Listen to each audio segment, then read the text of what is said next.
Alors, ce qui m'intéresse ce matin, c'est que vous travaillez en ce moment sur le virus. Nous sommes d'accord. Je travaille, mais pas forcément au labo, puisque on travaille sur ordinateur avec un collègue, et puis c'est tout. On n'a pas d'expérience, on peut dire, mais l'expérience vient de la maladie elle-même, de toutes les mesures qui sont faites actuellement dans les laboratoires sur les patients. Et vous êtes arrivé à certaines conclusions. Alors, nous sommes arrivés à la conclusion qu'effectivement, il y avait eu une manipulation au sujet de ce virus. C'est-à-dire? Eh bien, qu'une partie, je ne dis pas le total, n'est-ce pas, mais il y a un modèle qui est évidemment le virus classique, et là, c'était un modèle surtout venant de la chauve-souris, mais à ce modèle, on a par-dessus ajouté des séquences, notamment du VIH, le virus du sida. Mais quand vous dites « on a ajouté », qui a ajouté? Moi, je ne sais pas. Mais c'est pas naturel, c'est ce que vous voulez dire? Non, ce n'est pas naturel. C'était un travail de professionnel, un travail de biologiste moléculaire.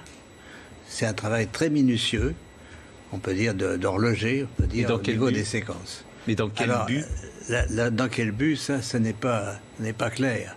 Moi, j'expose, si vous voulez, mon travail, c'est d'exposer les faits, c'est tout. Je n'accuse personne, je ne sais pas qui a fait ça et pourquoi.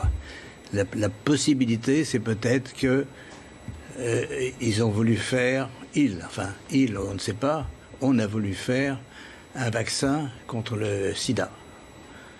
Donc on a pris des petites séquences du virus et on les a installées dans la séquence plus grande du coronavirus. Alors, je suis pas sûr de comprendre tout ce que vous dites. C'est-à-dire que dans ce virus, il y a une part de VIH? Voilà, c'est ça.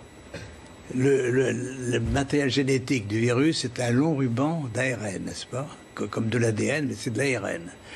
Et dans ce long ruban, à une certaine place, on a fixé des séquences petites de VIH. Mais ces séquences petites ne sont pas petites pour ne rien vouloir dire. Elles ont la possibilité de modifier, par exemple, ce qu'on appelle des sites antigéniques. C'est-à-dire, si on veut faire un vaccin, on peut très bien modifier la protéine qui est exposée pour le vaccin par une petite séquence venant d'un autre virus. Mais vous êtes certain de ça? Parce qu'on a dit que le bruit a couru, que c'était d'une origine humaine, finalement. Et ça a été ensuite réfuté par la plupart des autorités scientifiques, quand même. Il y a quand même une volonté d'étouffement, si vous voulez. Les travaux, nous ne sommes pas les premiers. Un groupe de chercheurs indiens, très, très renommés, avait publié la même chose. On les a forcés à rétracter. Et on les a forcés comment? C'est-à-dire, c'est annulé. Il y a, si vous regardez leur publication, vous avez une grande bande annulée parce que... Mais ce que vous dites là, la plupart des scientifiques disent le contraire, quand même. De moins en moins. De moins en moins. Si vous voulez, ceci est arrivé au début de cette année et on voit de plus en plus de travaux qui suggèrent, mais moi je suis, on peut dire, hors d'âge. Je suis prix Nobel et je peux travailler librement. J'ai donc aucune pression sur moi qui peut agir.